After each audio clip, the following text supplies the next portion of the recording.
Go, professional learning you can consume during lunch or on a dog walk or while you meal prep. Our goal is to provide meaningful, engaging, and brief conversations for educators. I'm Kate, and my co-host today is Jenette. Hi, Jenette. Hi, Kate. Today is our second episode in our classroom management series. Last time we talked about general Tier 1 strategies to think about when you're trying to improve the management in your classroom. If you didn't give that episode a listen, you might want to go back. And today we are talking about procedures. And Jenette, last classroom management episode, you kind of introduced procedures by telling a story, and I want you to recap that. Yes, we had Kellen and Ashley Davis, who are both teachers in our district, talking about procedures. And they said, if there's anything in your classroom that is distressing you, you should come up with a process for it. And they kind of went with that. The SS's sound to help us remember. But the way I think of it is if there's anything that's frustrating you in your classroom, then there's got to be a way to create a procedure, a plan that you train your students with so that that doesn't keep causing you frustration. I love that because you build these procedures in order to have class run smoothly, love your job. And if you want to talk procedures, we all know that you have to talk to young elementary teachers and watch their magic. So our guest today is Elizabeth Littlefield, a first grade teacher at Endeavour Elementary. Welcome, Elizabeth. We're excited to have you. I'm happy to be here. Well, this is so fun. And we got to watch your classroom for a few minutes this week, and it was just magical, which I often say about elementary classrooms because elementary kids are so wonderful, but it really was magic because of what an amazing teacher you are and the procedures that you had set up. And the magic is these first graders doing all of these things that sometimes teachers can't get 18-year-olds to do. And that is a true testament to the work that you are doing. So we are going to hear some of those amazing procedures that we heard in your classroom. All right, boys and girls, it is time for our phonics lesson. So will you please log out of your iPads? Remember, home key twice. Okay, and then meet me at the carpet, please. We saw first graders logging out of iPads, walking to carpets. We saw warming up their ears to listen. Everybody, do you have your ears awake? Get them awake, okay? Because we want to talk about the sounds in words that we are going to be reading, okay? All right, boys and girls, it's time for our blending drill. So will you go back to your seats and turn to learn? We saw a great brain break procedure. So boys and girls, will you please stand up and get a little stretch break? Okay, stand up. Take a deep breath in through your nostrils. And rainbow breathe it out. Take a deep breath in. And rainbow breathe it out. And run in place as fast as you can. As fast as you can. Faster, faster. Oh, faster, faster, faster, faster, faster. Take a deep breath in through your nostrils. And rainbow breathe it out. Take a deep breath in through your nostrils. Rainbow, breathe it out. One more. Take a deep breath in through your nostrils and shake it out. And sit back down. Make sure you're turned to learn. We even saw air writing. Okay, let's air write it. Everybody, hands in the air. Remember, straight arm. Hands in the air. The hand you write with. Ready? Straight arms. Ready? C-H. C-H. Let's try T-C-H now. Students writing on their desk with their finger to those letters. Write it on your desk with your fingers, as big as you can on your desk. T-C-H stands for what sound? Ch. Good job. That air writing helps us get that in the brain. But I want to hone in on one of the procedures that we saw. And I want to reiterate, we were only here for 15 minutes, which is amazing. But one of the things we saw is after students were on the carpet, that you had them come back to their desk and you were saying things like learning position and I think you used the STAR acronym. Star Scholars. Yes. STAR Scholars and tracking. You were giving all these verbal reminders that indicated that there was a lot of work that had gone into this procedure to make a bunch of first graders by the end is facing forward, ready to learn. So why did you create a procedure for this particular thing in your classroom and that, that movement and all of those things that were involved with Star Scholar and things like that? Okay.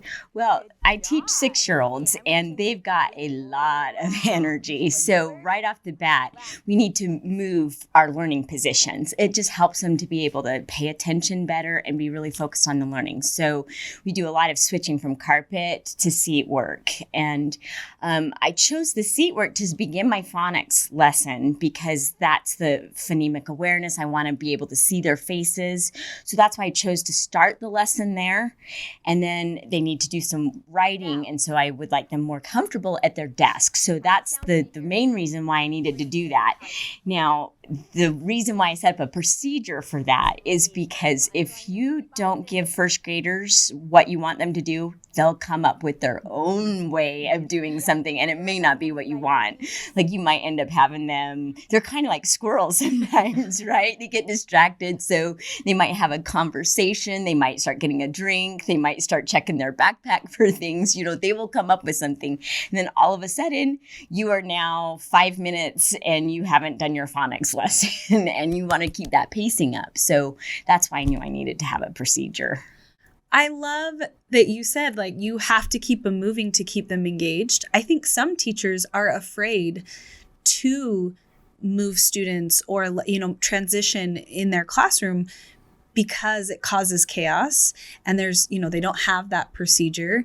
And so, it's kind of, those two things kind of go hand in hand. You want your classroom to be engaging. You want to have lots of transitions, but it requires those tight procedures.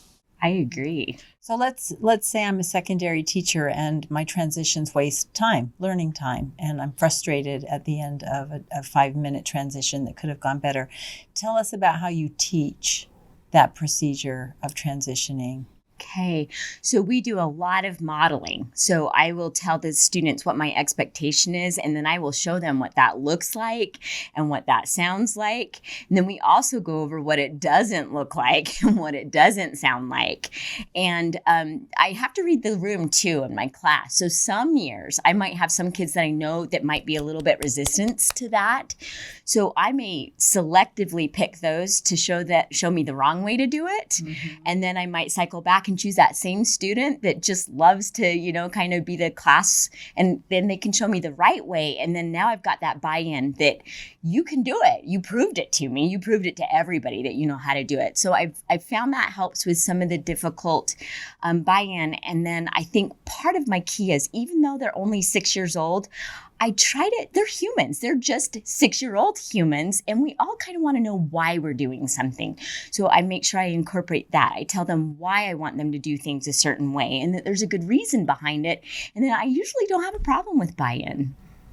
I love how you use the psychology of the kid that wants a little attention or wants to be given the opportunity to do it wrong, give them a chance to shine as they act out, in the bad example.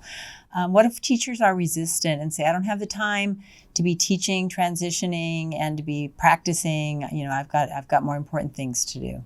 My journey as a teacher, I've taught 18 years, and I taught for the first 7, and I really didn't know what I was doing. I mean, it takes you that long. Then I had to stay at home. And then when I came back in, I realized that if I spent that time, it was the best investment ever. I mean, we're teachers. Money is not always there. And we're kind of afraid to invest into something that might be risky. But I learned that it isn't a risky investment to invest in procedures. So at the beginning of the year, I might take 6 weeks and we might not do a whole lot, but that saves me so much time in the long run because then I'm not wasting that learning time with transitions and I've got the engagement. So I really think it's worth the time you put into it. Even like teaching 7th graders how to plug their laptops back into the laptop charger, it was like, we had to invest the time. You have to invest the time so that every time you take out the laptops, it's not this distress. It's almost like you just have to do it on faith. And it's scary because you look at the curriculum and you kind of go, how am I going to get through it? But if you can just do it on faith, you will just, come January, you will be so glad you invested in it. Then it looks like magic. It does. And contrast that with a teacher who may be sitting here in January today is still frustrated because every day, 7th period, cannot transition. And so she takes away opportunities for movement. She takes away opportunities for activities. And that's because the investment wasn't full. And so she's, got a mess on her hands when it comes to giving kids even the chance to move a little bit. And you got to invest in yourself. You mentioned earlier about loving your job, and procedures help me love my job, because then I'm not frustrated, because things are going smooth. So I'm a lot happier, and I know if I'm happier, my students are happier. And we know that if they're happy, learning can happen. But if they're not happy. Well, and even if people watch the video on YouTube, which Tom will cut into the podcast, those kids are so thrilled, and they're thrilled because the camera's in the room, and they're hitting it 100% and proud that they're doing it and ready to learn, so it's really fun to watch and really gratifying. Thank you. So I want to talk a little bit about reinforcing this procedure, because often some things I see in classrooms are really well-intentioned procedures, even perhaps investing the time to teach it, but they kind of start to fall apart, right? Because of the time investment feels like to reinforce that behavior. So can you kind of talk a little bit about how you reinforce it when it isn't happening, or what kind of time investment do you have to put in to make sure it keeps going after you teach it initially? Okay, that's so funny you mentioned that, Kate, because the next day after you guys got done filming, it was a little bit rougher. So it may have looked really good one day, and then the next day I went, okay, whoa. First of all, I always check and make sure, is there something wrong with the procedure? Do I need to tweak it a little bit? But we're coming back from Christmas break, and so it's time to kind of rejuvenate everything. And they're older, so they're testing boundaries. So usually I try to do just the minimum amount I have to do. So sometimes it's just a quick, hey, remember what's the expectation? And then I'll quickly, and maybe even have them tell me what that is. I'm like, okay, let's practice. I know you guys can do this. And I keep it upbeat and positive. So that's the number one way that I do that. And then if that fixes it, then good, move on. That's maybe all you need to do. But then maybe you need to think and change you might need to have a carrot or something. What will they do to dangle? Maybe you need to just do a week of collecting points, and then we can have some free time, and I try to connect that. So if it's that I'm trying to have this procedure so I can buy time, I try to connect that reward to free time. See, we were able to get through all of the lesson because you followed that procedure. So we're going to have 10 minutes of a game day or 10 minutes of free time, and kind of reward them for following that procedure. I'm just thinking again, secondary, where students have so many different teachers. There's joy to be in a classroom that's organized and functions highly, and students can feel the difference. And feel safe. Yes. Everyone wants to know the parameters. Everyone likes to know how to do it right. And teenagers are very self-conscious about doing it wrong. So there's lots of reinforcers for students who comply. They just need a good leader that establishes strong procedures so that they can, hit their marks. Do you have any other advice for teachers who are looking to establish procedures in their classrooms, or who need to reinforce maybe, or reteach, or even just get started? Don't be afraid.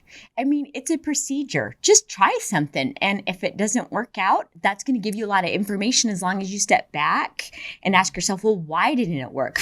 I know what the end is. And I usually start with the end. What do I need to have happen? And then I work backwards that way. Like we do with curriculum. We start with our standards and then we work back. What do we need to build? So I do the same thing with procedures. And if it doesn't work, then the kids are learning and you go, okay, well, let's try again. Maybe I need to just tweak it just a little bit. The worst is that you just have to try again. Yeah. So. But I love that you're holding that standard of this is what I want my classroom to be in order to have satisfaction with my job. And it's okay to invest to get there, and it's okay to fail and keep trying so that I can have that expectation met. I think that's amazing. Well, Elizabeth, this has been so fun, and you are amazing. And so thank you so much for being with us. We always like to end our episode with a gift for our listeners. So do you have a gift or something that's making you happy this week? Well, okay. So I started reading, I do read aloud with the students, and I've introduced them to a rolled doll, and it's made me so happy because my students are so excited to come to the carpet. And just yesterday, one little boy was like, "Oh, I just love rolled doll. He's the best." So that brought me joy. And I pick, there's so many movies that are made out of them. So I try to pick these lesser known. So my gift to you is The Giraffe and the Pelly and Me.